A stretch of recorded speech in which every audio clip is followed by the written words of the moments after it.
uma das coisas que mais saltam a partir do nosso trabalho é que não basta criar conselhos e que uma parte importante da literatura e da energia social que levou à criação dos conselhos associou conselhos com agência local, na ideia de que os conselhos eram um tipo de espaço que permitiria às prefeituras e aos atores locais dinamizarem a sua capacidade de participação.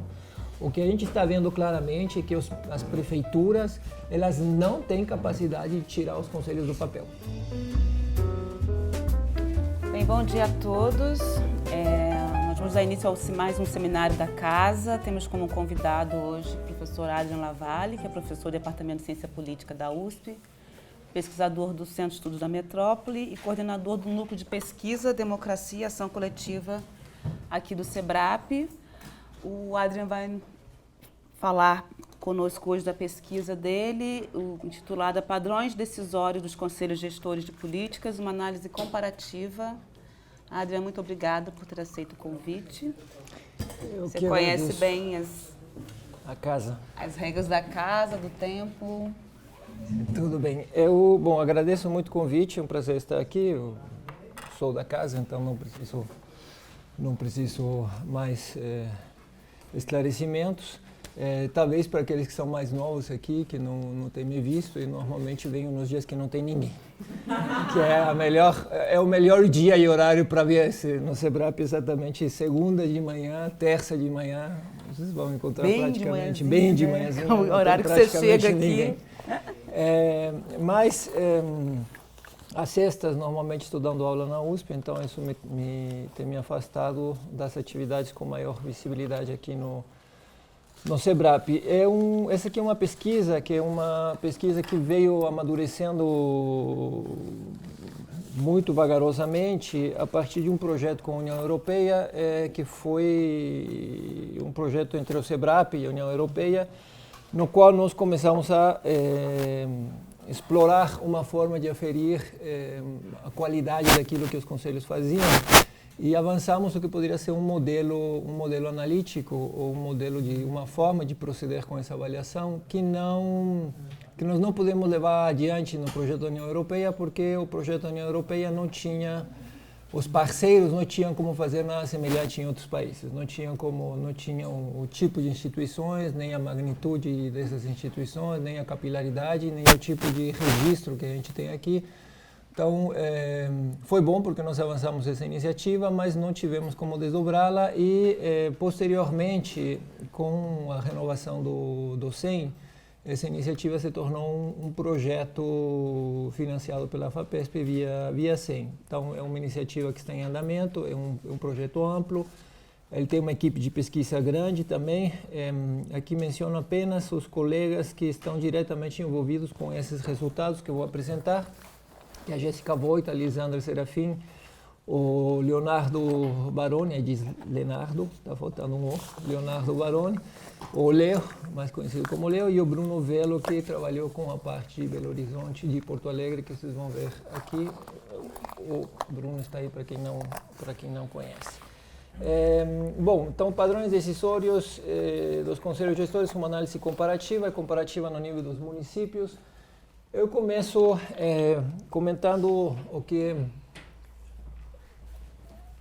é, na literatura, um consenso. Uma das particularidades das iniciativas ou das experiências de inovação participativa no Brasil é que elas atingiram um grau de institucionalização extraordinariamente elevado.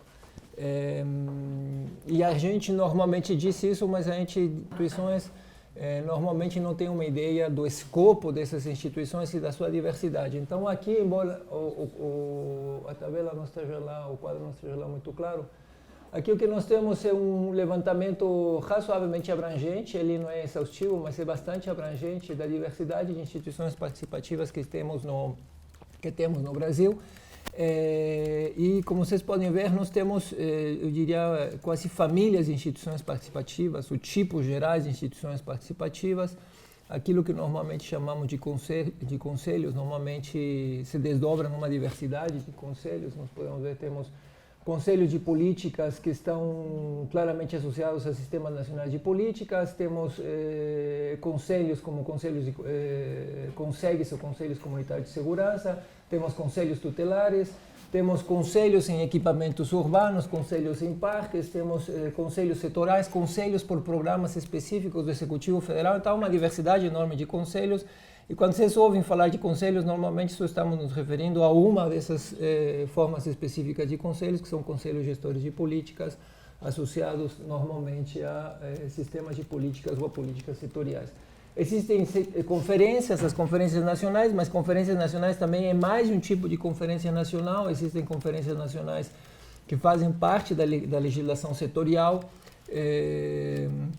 o que significa que são conferências mandatadas, elas não são iniciativa do executivo presidência, são iniciativa do executivo cabeça do setor, faz parte da legislação setorial, mas há conferências que são claramente balões de ensaio do executivo para abrir campo e pensar a possibilidade de reforma num determinado lugar ou numa determinada área. Há conferências regulares, essas são excepcionais, e há conferências regulares que não são nem extraordinárias, nem setoriais e mandatadas e que ocorrem com alguma frequência por motivos mais políticos do que propriamente, digamos, legislação setorial. Então, uma diversidade. Essas conferências, elas têm propósitos diferentes, funcionam diferentemente, coordenam atores diferentes e normalmente têm resultados diferentes. Quando a gente pensa em orçamento participativo, aí o cenário é mais fácil. Sabemos que o orçamento participativo ele tem uma presença fundamentalmente no nível municipal, mas há orçamento participativo no nível estadual, há algumas experiências. E seria ainda possível pensar que, de fato, o que se chama de orçamento participativo no nível municipal é uma constelação muito diversa de coisas com perfis muito diferentes. E assim como isso, temos os planos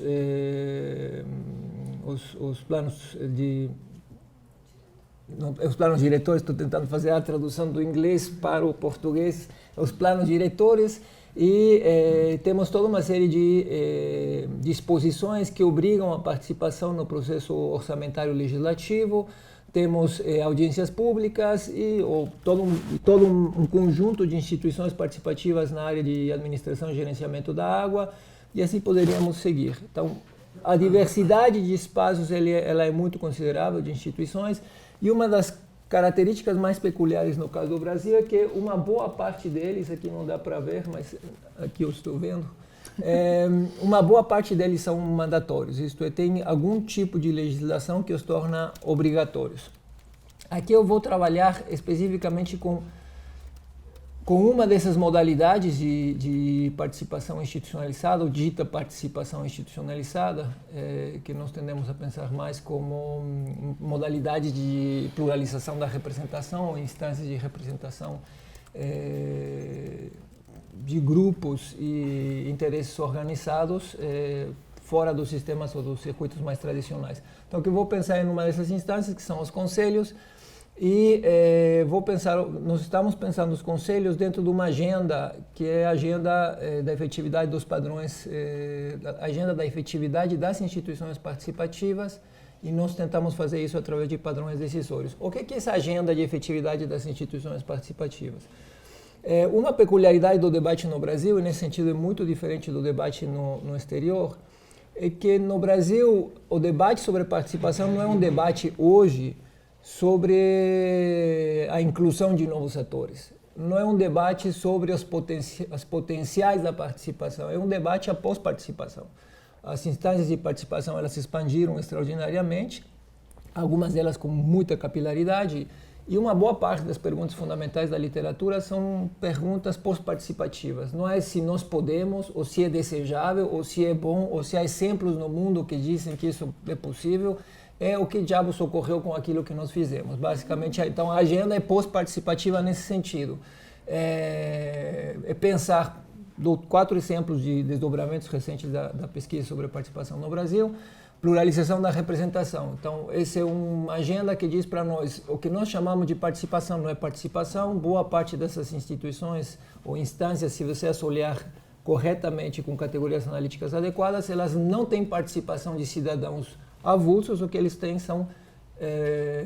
o que elas têm são participação de organizações da sociedade civil e, como tais, são instâncias de representação de interesses organizados e não instâncias de participação direta cidadã. E se nós entrarmos com essa pergunta, então nós colocamos para esse tipo de instituições um conjunto de problemas enormes que normalmente não conseguiríamos enxergar se utilizássemos a categoria participação. Porque, do ponto de vista da sua natureza, a ideia de participação ela é em si legítima. Aquele que participa, ele, do ponto de vista da categoria, ele enuncia em primeira pessoa do singular aquilo que é sua opinião, seus interesses, seus desejos ou suas convicções, e a gente pode discordar com ele em relação a isso, mas não podemos discordar do direito que ele tem de exprimi-lo. Se o que você tem ao invés disso é alguém falando em nome de alguém, você introduz uma intermediação e essa intermediação traz um conjunto de problemas que são tipicamente trabalhados pela literatura de representação, que não entrou para estudar o tipo de atores que nós temos ali. Então ali temos toda uma área muito interessante de desdobramentos. Temos outra agenda de pesquisa muito interessante pensando sobre os efeitos da participação nos atores. Então veja, não é a pergunta se é bom participar. O que ocorreu com aqueles que foram lá. Então, quais são os efeitos de ter se envolvido em processos de participação institucional durante mais de 10 ou 15 anos? O que ocorre com um ator que passa a participar sistematicamente desses espaços? Como isso atua ou como isso altera seus padrões de relacionamento com suas bases ou com seus militantes? Como isso muda a agenda do ator e assim por diante. Temos toda uma agenda também que fez, afortunadamente, uma conexão que estava faltando havia muito tempo com instituições políticas tradicionais. E se essas instâncias de participação elas são estáveis, elas passam a disputar recursos de forma estável. E se passam a disputar recursos de forma estável, logo algumas delas, pelo menos, se tornam espaços interessantes de disputa. E os partidos também têm interesse em disputar esses espaços. Então, não são as instâncias da sociedade civil, com sociedade civil que ela corre por circuitos distintos ou diferentes das clivagens partidárias, são partidos tentando disputar essas instâncias e ali há toda uma agenda de pesquisa muito interessante que é, novamente, uma agenda pós-participativa. A agenda da efetividade das instituições participativas é uma agenda que acompanha todos esses desdobramentos e é uma agenda que ela se impõe pela magnitude que adquiriram essas instituições. Então, para falar de conselhos, os cálculos mais conservadores falam de aproximadamente 27 mil conselhos no Brasil, os cálculos mais menos conservadores falam de até 40 mil conselhos no Brasil. Se estamos falando de 30 mil conselhos no Brasil e cada conselho tem 10 ou 12 conselheiros da sociedade civil, estamos falando de um volume de gente enorme, estamos falando de pessoas que estão, de alguma forma, trabalhando em instituições que operam dentro do Estado, embora não sejam o Estado. Tudo isso consome recursos públicos e, por motivos óbvios, é preciso saber o que essas instâncias estão fazendo. Então, nós não temos uma compreensão clara do que esse volume ou essa nova camada institucional de fato está produzindo, do ponto de vista dos seus efeitos sobre as políticas públicas. Essa é uma questão que é politicamente crucial para a agenda do governo federal, porque algum dia o governo federal deixará de estar aí e será preciso justificar se essas instituições fazem ou não fazem alguma coisa. Então, não é gratuito que essa agenda ela tenha sido promovida basicamente a partir do IPEA. Então, é uma agenda que visa exatamente responder se há efeitos dessas instituições na operação regular das políticas públicas e, obviamente, se esses efeitos são como seriam de se esperar efeitos de aprimoramento, melhoramento do desempenho das políticas. Nessa agenda, o movimento é um movimento que basicamente podemos descrever com duas formulações sintéticas. Uma é sair dos estudos de caso. O que nós soubemos e sabemos majoritariamente sobre essas instituições, ou sabemos porque tivemos uma enorme vaga de estudos de caso, alguns deles muito detalhados, mas se você quiser pensar o efeito dessas instituições no atacado, você não consegue mais fazer com estudo de caso, então é preciso mudar para outras formas de se trabalhar. E precisamos, para fazer isso, utilizar outras unidades de agregação, que significa deixar de pensar conselhos como conselhos, ou um conselho setorial específico, e passar a agregar por municípios, por setores, alguma forma que dê alguma escala maior para o trabalho.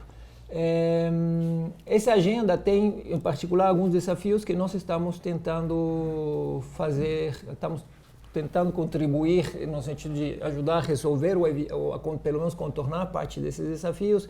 E é que o que tem feito até agora a literatura é mais ou menos o seguinte: eles consideram, no caso dos conselhos, consideram a presença de conselhos a variável independente e procuram associar presença de conselhos com algumas variações na qualidade do que seja a presença de conselhos, se eles se reúnem mais ou se reúnem menos, mas basicamente são variáveis dicotômicas ou variáveis ordinais, 2 reuniões, 3 reuniões, 4 reuniões, um conjunto de variáveis muito limitadas.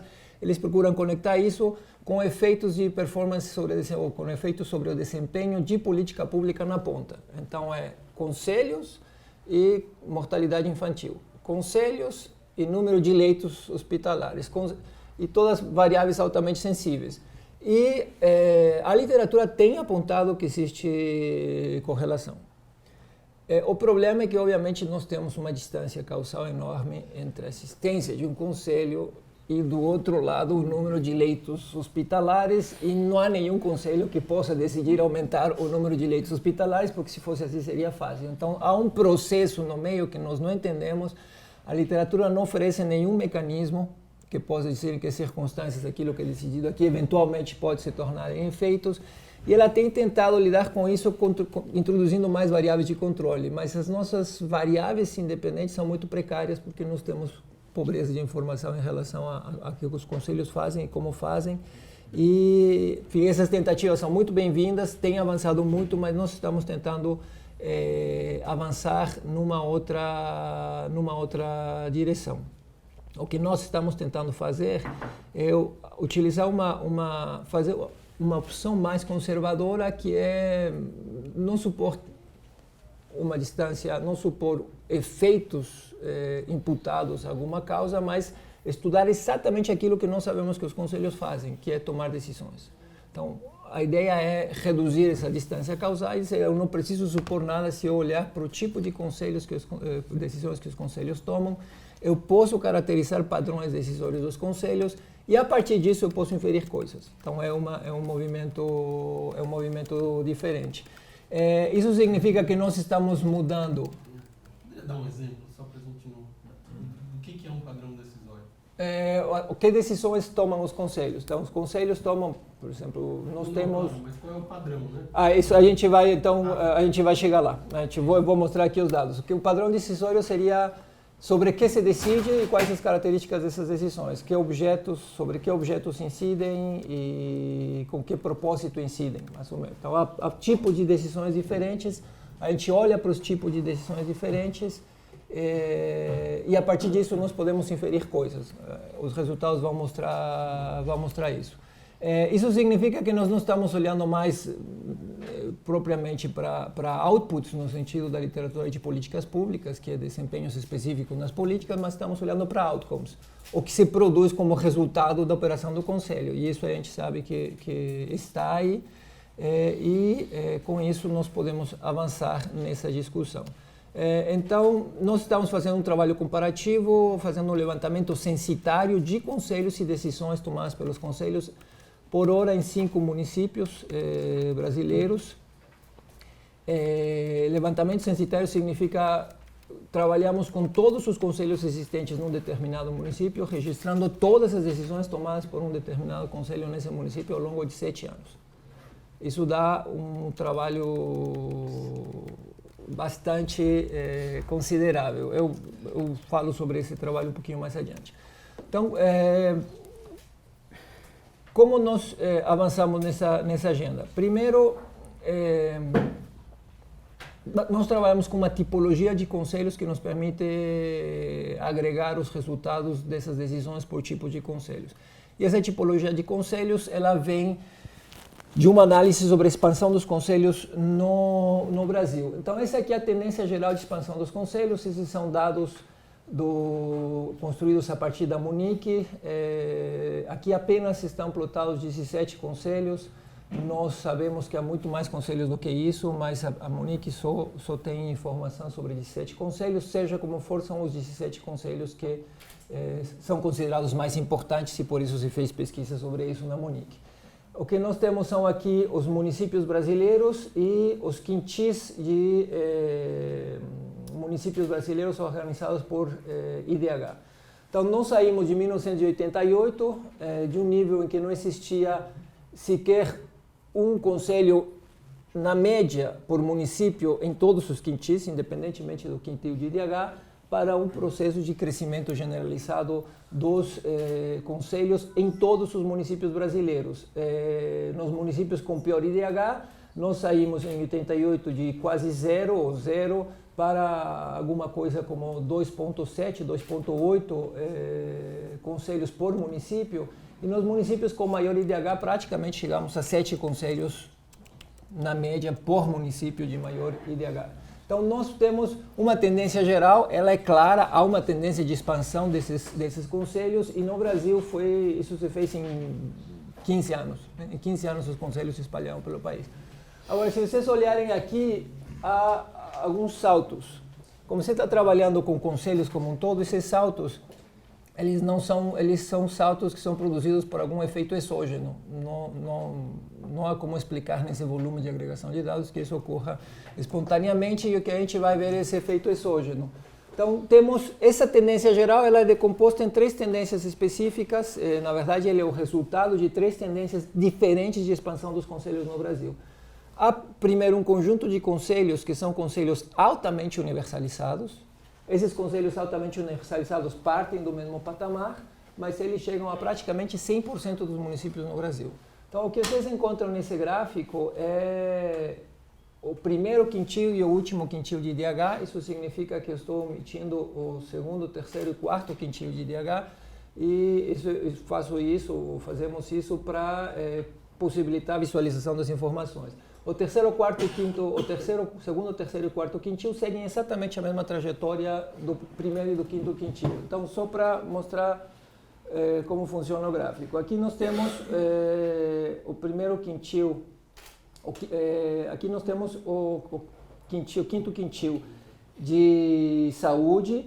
Ele se expande a partir de 1990, tem um salto extraordinário em 1990, é a lei 080 e a NOB. Depois ele continua crescendo. O quintil mais baixo, ele tem um processo de expansão mais vagarosa, então cria uma barriga, mas ele se encontra lá na frente, e aí você tem de novo um salto aqui, que é outro processo de indução federal. Todos os saltos nos conselhos estão claramente associados a leis. Então, quem está expandindo os conselhos é a indução federal, e essa indução federal significa indução federal condicionando repasses de recursos, adoção dos conselhos, e isso faz com que os conselhos saltem de 0 a 50% dos municípios, 30% dos municípios de um ano para outro. Esses são os 3 conselhos altamente universalizados, saúde, educação e criança e adolescente, mas se vocês quiserem ver um padrão ainda mais acirrado, mais extremo, isso aqui é assistência social.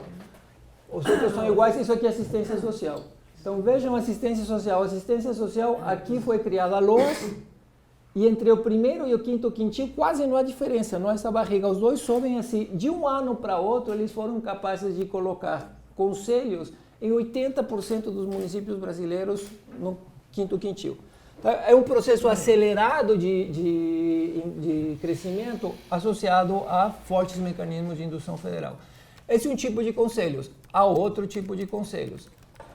Esses são conselhos que têm um padrão de expansão média e relativamente desigual entre os municípios. Nós temos cultura, habitação, direitos do idoso e meio ambiente. E vocês podem ver que o processo de evolução, de expansão, ele é mais vagaroso. Onde você tem um salto, você tem alguma lei, alguma indução federal forte. Então, o salto, no caso de habitação, é a criação do Sistema Nacional de Habitação, é a lei de criação do Sistema Nacional de Habitação, então você tem claramente um salto. Esses municípios têm uma diferença importante entre os municípios com menor IDH e os municípios com maior IDH. A diferença é da ordem de 80 para 20, 60 pontos percentuais ou 40 pontos percentuais, então é uma expansão desigual, ela é uma expansão média e desigual entre municípios. Adrien, esses são habitação e demais. Habitação, cultura, direitos do idoso e meio ambiente. E esse aqui é a maioria dos conselhos. Aqui nós temos direitos humanos, esporte e juventude, direitos da pessoa com deficiência, LGBT, direitos da mulher, promoção da igualdade racial, política urbana, segurança e transporte. E olha a expansão mínima desse tipo de conselhos em municípios com baixo IDH. E expansão bastante modesta em municípios com maior IDH. E ainda assim uma expansão muito desigual, nós temos uma diferença de 17 ou 15 pontos percentuais entre ambos. Então, claramente temos três perfis de conselhos que se expandem seguindo lógicas diferentes. Esses conselhos eles são criados basicamente ao sabor das dinâmicas da política municipal. São conselhos que são criados não por indução federal, mas porque os presidentes municipais querem dialogar com um segmento específico, querem sinalizar que alguma área de política é importante, algum problema é importante. Então, eles têm uma variação muito maior. Aqui nós temos uma base empírica bastante sólida para construir uma tipologia de conselhos, que é a tipologia de conselhos, que ela funciona de forma dedutiva, com a qual nós trabalhamos. Então, existem três tipos de conselhos no Brasil. Há conselhos que estão tendentes à universalização. O que torna esses conselhos tendentes à universalização é o grau de indução federal ou a força dos mecanismos de indução federal, mas eles são claramente conselhos inscritos em políticas altamente estruturadas, na forma de sistemas e fundos à disposição dos conselhos. Mas aí não bate com o gênero e espécie lá de trás, esse tipo? Não, esse é o gênero é o terceiro tipo, que é o mais fraco, né? Esse aí é saúde, assistência, criança e adolescente, educação.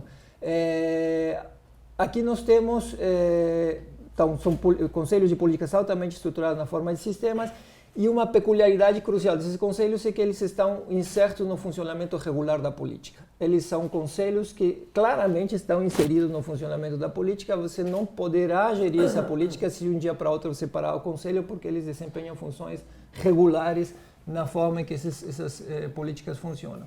Temos um segundo tipo de conselho de expansão média, indução federal moderada, pertencentes a políticas com um grau bem menor de estruturação, mesmo assim são políticas de vulto. No caso de saúde, de habitação, uma política importante, mas é bem menos estruturada do que saúde, por exemplo. E eles têm uma inserção moderada na operação regular do setor. Então, você tem, por exemplo, nos conselhos de habitação, eles são condições para alguns empréstimos no caso dos programas federais. Só que não é o Conselho que aprova os empréstimos. Quem aprova os empréstimos, por exemplo, é a Caixa Federal, e a Caixa Federal aprova o empréstimo simplesmente com uma declaração da Prefeitura dizendo existe Conselho. E a Caixa não confere se há ou não há Conselho. Então, eles têm uma integração muito mais fraca ao funcionamento regular da política. E existe o terceiro tipo, que é aquele que a gente viu, que ele é uma expansão muito baixa, muito desigual, sem inserção no funcionamento regular na política, que basicamente não sabem a que vieram, né? Enfim, eles são criados, mas eles não se articulam facilmente com a política. O que esses tipos de conselho, o que os conselhos fazem, então? Nós vamos passar a agregar os tipos de decisões a partir as decisões a partir desses três tipos de conselhos. Mas primeiro um dado mais descritivo, ou um diagnóstico descritivo mais geral. Então, esses aqui são os resultados das decisões tomadas em 7 anos por todos os conselhos presentes em Guarulhos, 32 conselhos. No caso de Porto Alegre, que também vamos apresentar dados, temos 28 conselhos. Nós trabalhamos consensos de atos administrativos, não através das atas, que é a forma tradicional de trabalhar com isso, mas fomos para os diários oficiais. Isso significa que no caso do Guarulhos nós tivemos que consultar 780 diários oficiais, no caso de Porto Alegre 1.707 diários oficiais, e acabamos com, no caso de Guarulhos, 1.853 atos administrativos emitidos pelos conselhos em 7 anos, no caso de Porto Alegre 8.455. Desses atos, a enorme maioria são emitidos por conselhos, e alguns deles são emitidos sobre os conselhos pelo Executivo Federal ou pelo Poder Legislativo. Nós temos todos os atos administrativos emitidos sobre conselhos em 7 anos a partir dos diários oficiais. E fizemos o levantamento utilizando termos como conselho, resolução, orçamento participativo, governança participativa e participação social. Como vocês podem ver aqui só tem o dado de Guarulhos. Os conselhos têm um grau de atividade muito diferente. Tem conselhos que fazem, se você tem grau de atividade de tomar decisões, tem conselhos que regularmente tomam decisões e tem conselhos que não tomam decisões nunca. Isso significa que tem conselhos inativos. Nos 7 anos que a gente estudou aqui, encontramos 10 conselhos inativos em Guarulhos e 10 conselhos inativos em Porto Alegre. Conselhos que durante 7 anos não emitiram uma só resolução. Foram criados, eles existem, possivelmente existem disposições a respeito deles, mas não existe uma só resolução tomada por eles. Os conselhos que mais decidem são assistência social, criança e adolescente, saúde, habitação aqui, Maurício, drogas, né? Que é uma peculiaridade de pessoa com Guarulhos. deficiência foi bem também, né? E pessoa com deficiência lá, né? Mas há uma variação considerável entre o grau de atividade, ou digamos o nível de decisões, o volume de decisões tomadas pelos conselhos. Decisões referentes são decisões que dizem a respeito dos conselhos, as emitidas são decisões emitidas pelos próprios conselhos. Vamos procurar, então, sistematizar essa variação, né? Se nós olharmos para os conselhos ativos e inativos e nós os examinarmos vendo quantos anos eles têm, então aqui o tempo aqui ele é endógeno, o tempo nós estamos contando os anos de vida que o conselho tem e não o ano calendário que o conselho está. Isso faz diferença porque a gente está tentando entender o ciclo de vida dos conselhos, o que leva a gente a comparar conselhos de um ano, embora eles possam estar em anos calendário diferentes, em termos de tempo externo, ou tempo, digamos, como contexto. Então, o que vocês podem ver aqui é que há uma diferença importante entre os conselhos ativos e os conselhos criados, esse salto aqui, especialmente nos primeiros anos de vida. Então, esse é o caso de Guarulhos, o que significa que nos primeiros anos de vida você tem um número maior de conselhos inativos, e depois, nos últimos anos de vida, você ainda tem essa separação, uma espécie de esqueletos, provavelmente, que foram criados, sobreviveram, mas não fazem mais nada lá no final. Então, criam-se conselhos, uma parte deles não são conselhos ativos, e como vocês podem ver, aproximadamente aqui 8, 9 anos, essa linha coincide, esse padrão vai se tornar mais claro mais adiante. Isso aqui é o mesmo padrão para Porto Alegre, então, novamente, nós temos uma diferença entre conselhos ativos nos primeiros anos de vida e os inativos. Há mais conselhos inativos nos primeiros anos de vida, e essa linha ela tende a coincidir em algum momento no tempo. Podemos tornar isso mais claro assim. Então, uma parte da literatura ela levanta uma série de ressalvas em relação aos conselhos, porque dizem que os conselhos basicamente se preocupam em se regular a si próprios. Que a maior parte da atividade dos conselhos é uma atividade preocupada com organizar as disputas eleitorais internas, mudar os critérios das eleições, definir quem pode ser eleito e não eleito, como eles vão gastar dinheiro. Então, um volume muito importante do que poderíamos chamar de autogestão ou autorregulação, e isso consome uma parte muito importante dos conselhos, do funcionamento, da atividade regular dos conselhos. Uma parte da literatura diz que os conselhos fundamentalmente fazem isso, ou majoritariamente fazem isso, se autorregulam. O que nós temos aqui é uma forma de medir o quanto da produção decisória dos conselhos é sobre eles próprios e o quanto é sobre outras coisas. Supondo que se a produção decisória dos conselhos for só sobre eles próprios, temos um problema, e que se eles tiverem que fazer alguma coisa, terão que passar a decidir sobre a política e sobre algumas outras coisas. Esse momento em que os conselhos dão a uma proporção, Quando a proporção é inferior a 1, os conselhos estão decidindo sobre eles próprios, são decisões de autorregulação. Quando a proporção é maior a 1, os conselhos estão passando a decidir sobre outras coisas no mundo, sobre a política pública. Caramba. Isso é interessante porque exatamente o dado anterior, só que aqui nós conseguimos entender o que está ocorrendo. Reparem que os conselhos demoram 8 anos para começar a produzir alguma coisa. Para fazer alguma coisa. Então, há um processo de amadurecimento, institucional que demora 8 anos. Então, isso tem consequências muito importantes para a literatura, porque a maior parte da literatura estudou conselhos aqui. Então, temos um problema sério. Mas só depois de 8 anos, os conselhos começam a produzir o tipo de decisões que se espera que eles produzam. E reparem que os conselhos que conseguem fazer isso são os conselhos de tipo 1. Os conselhos de tipo 2 e os conselhos de tipo 3, eles continuam igual. Então, os conselhos que de fato fazem diferença do ponto de vista do volume da produção decisória que eles são capazes de gerar ou produzir, são conselhos que são conselhos com alta indução federal. Deixa eu pegar aqui um... Peraí. Adriana, diga. Basicamente 88 e 96, então desses 8 primeiros anos ou não? Há uma parte importante da literatura que olhou para os conselhos nos anos 90, nos primeiros anos de criação, e obviamente uma literatura cheia de queixas e lamuriações,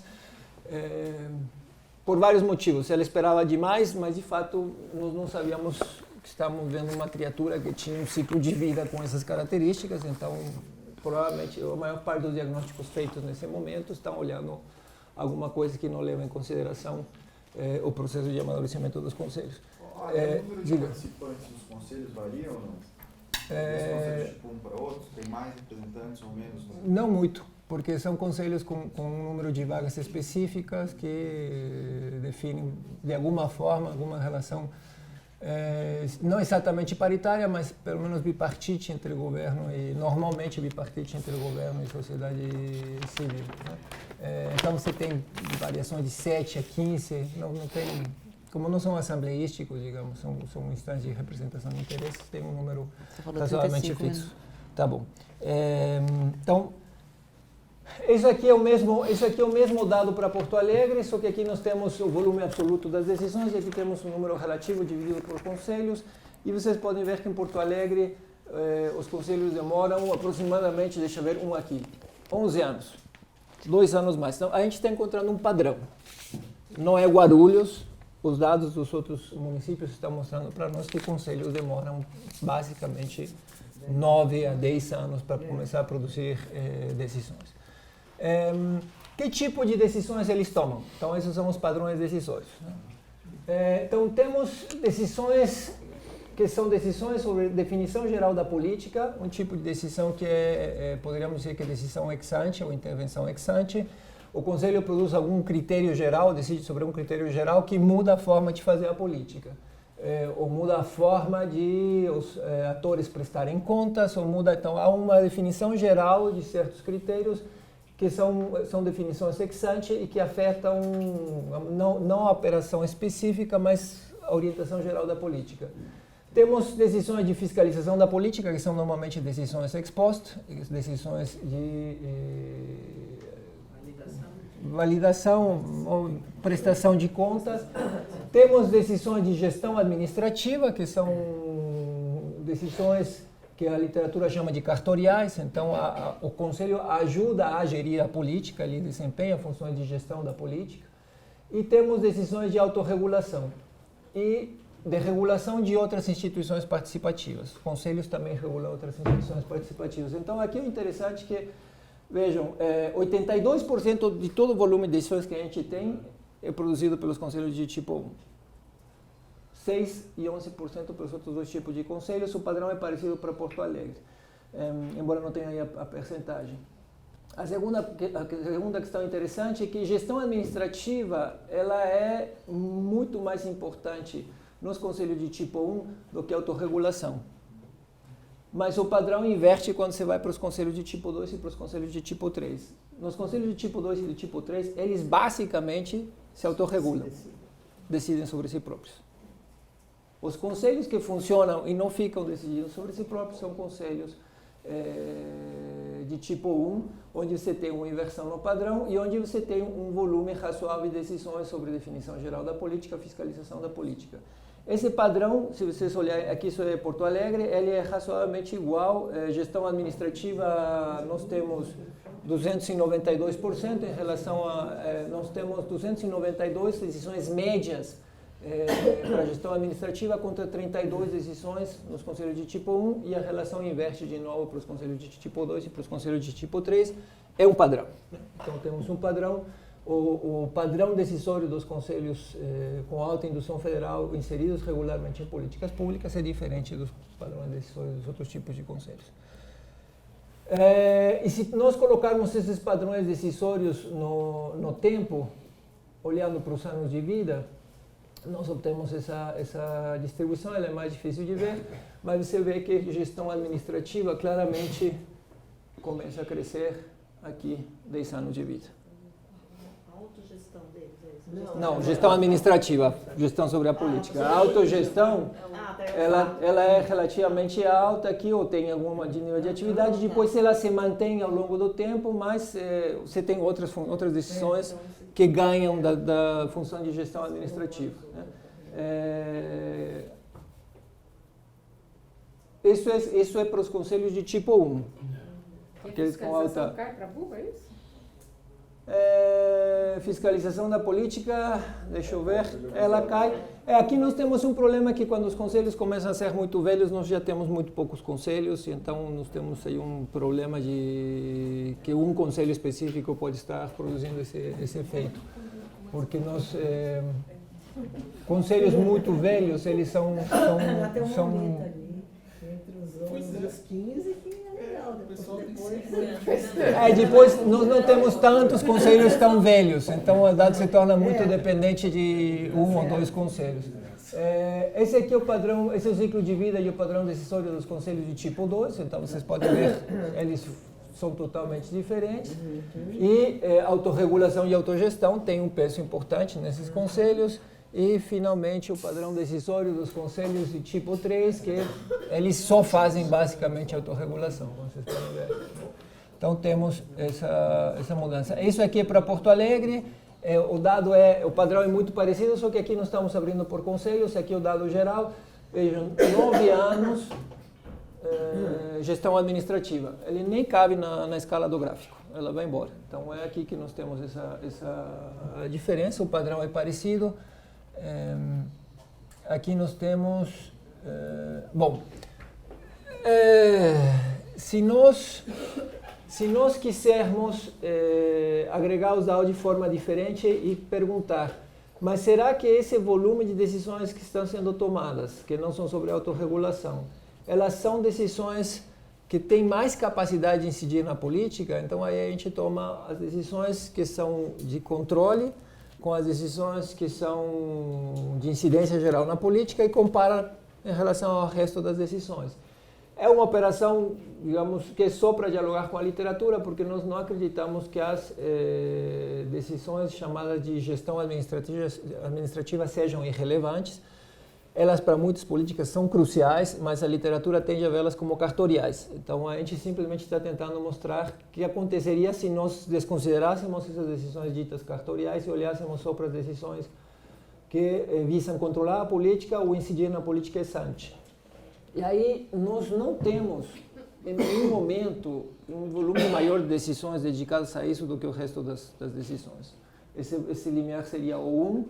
Os conselhos de tipo 1, eles não conseguem produzir mais decisões sobre controle da política ex ante ou ex post do que sobre outro tipo de decisões. E aqui nós temos um dado meio estranho, que é o dos conselhos de tipo 2, que tem a ver com o Conselho de Habitação em Guarulhos, que especificamente no ano da criação ele começou a tomar muitas decisões por motivos conjunturais.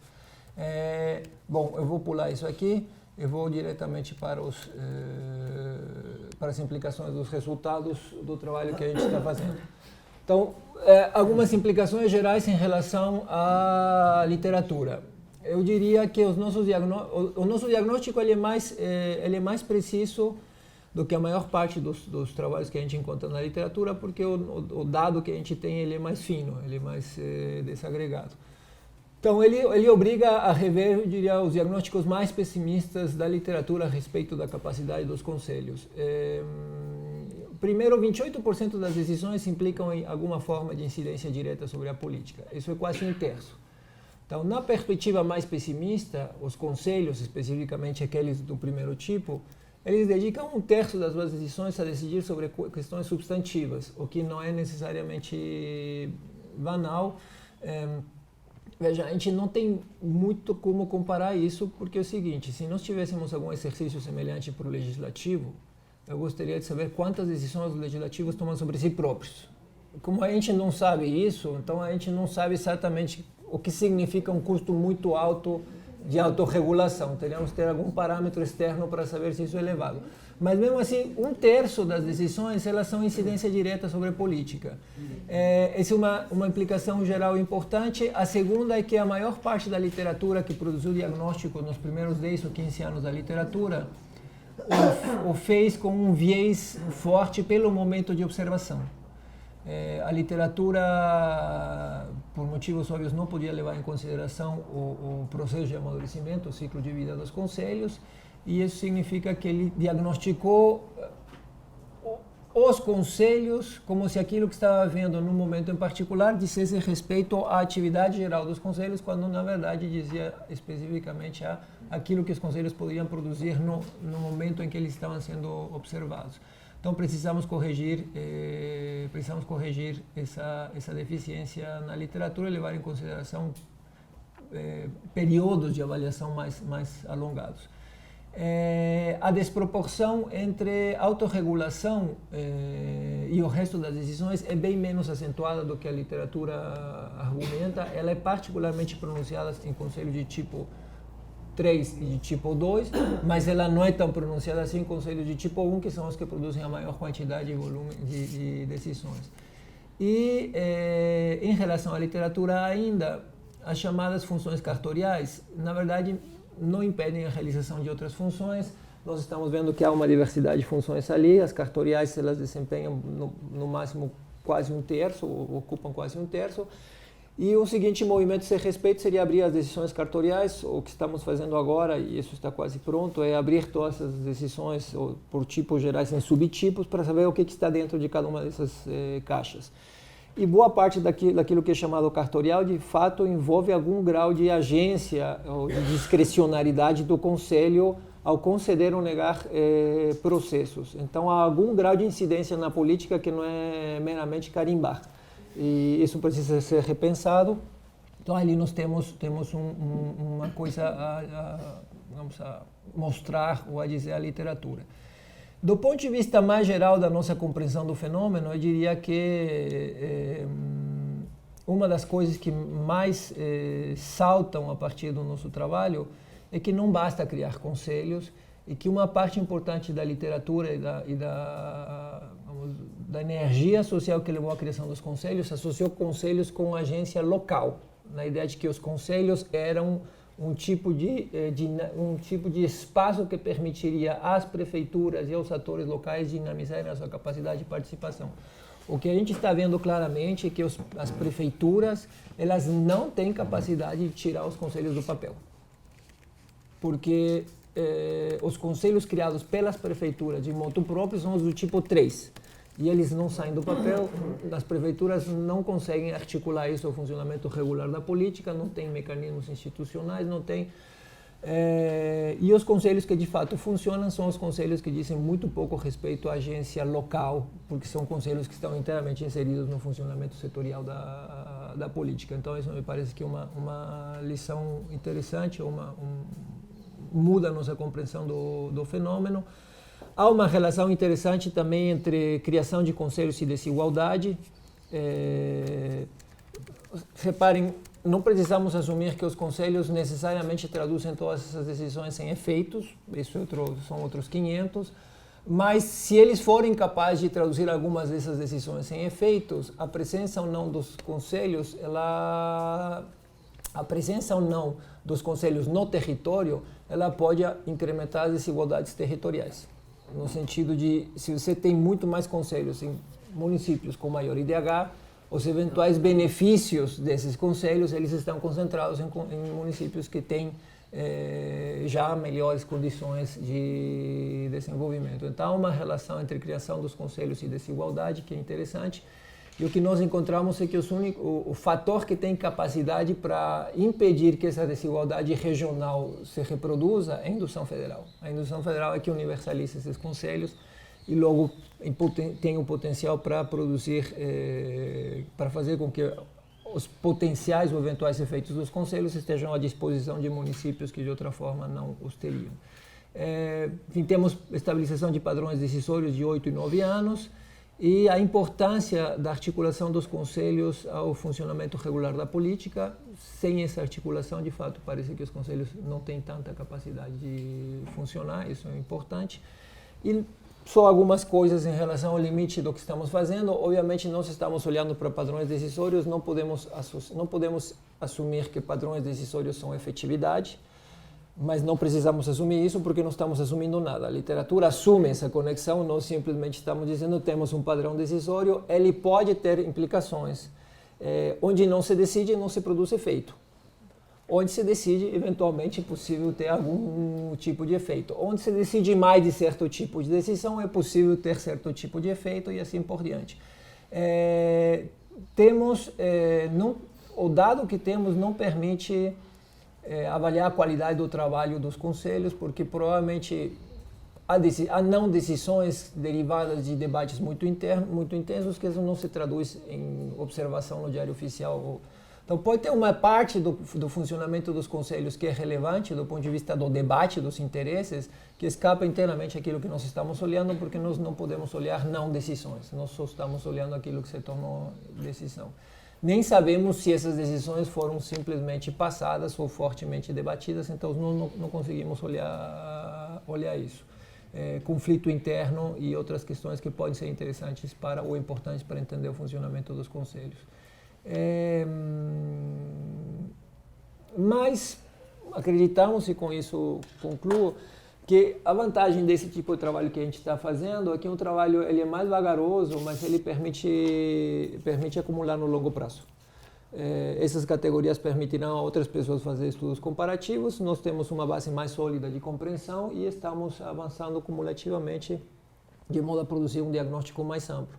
O seguinte movimento é estudar municípios menos importantes para saber como esse universo que a gente está estudando aqui se comporta quando nós olhamos para municípios com menor capacidade administrativa. E é isso. Obrigado. Obrigada, Adriana.